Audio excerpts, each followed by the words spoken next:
Indeed, it's a month of more grace, amen.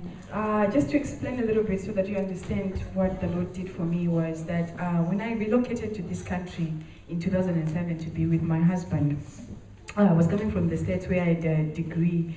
I got a scholarship to go to America. When I finished, God just said I need to be here to join him. And when I came here, my passport took ages when I applied to be his dependent. So year after year, I would apply for universities hoping that my passport would come. And for 7 years, nothing. I would apply, go for an interview, get a place, and when it's time to register, the passport is not back, and I'll defer next year. And I kept on doing that for years.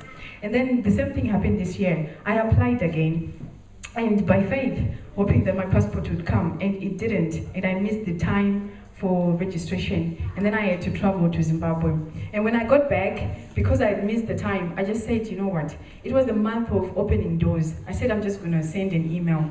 And I sent an email to explain my situation, to see if they can reconsider me. And then they said, you can come for an interview. And when I went for the interview in July, I thought it was for September intake, and then they told me it's already full, it's for next year. The best you can get out of this interview is to be shortlisted.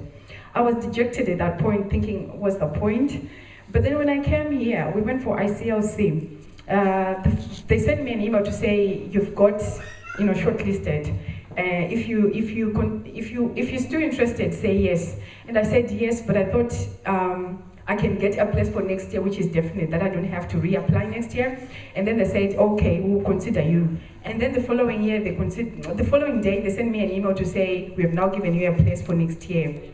So you just have to, through UCAS, you have to agree by the 5th of August.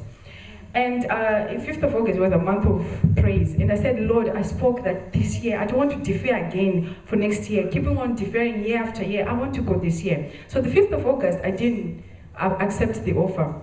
And at that time, I'm thinking, what have I done? And that's when the miracle of the job. I was excited, but I'm thinking, I need to go back to school. I can't keep on doing this. And then the month of more grace came. And I heard it's month for more grace. I said, Lord, grace is in abounding. I don't have to do anything. I don't have to talk, it's coming. And then I just saw an email. After Sunday of more grace, that week I saw an email to say, a place has been made available for you to start August. And I responded to say, yes, definitely I'm taking it in. And everything has been working out until last week. So as I was in Zimbabwe, my husband had to use the landline to call me because there were issues. It's only him who needed to speak to his family because I was staying with his family. So our bill was ridiculous. So when I got back, it was up to 390 something. So they had disconnected the landline. So last week, Thursday, I was talking to him to say, okay, God has made all this way. I'm supposed to start school next week on Tuesday. We need an internet, I need broadband. But then this money, what are we going to do? And then he said, well, we have to work towards it because this is a necessity. So I had an appointment in town. So as I was coming back, I just saw an email from TalkTalk, our provider. They said, we have cancelled your bill. And we're restoring your services. Just like that. So that's what I just want to thank you. The last few weeks we have been heard from Rhapsody that, you just have to shout glory. So I'm just here to shout glory.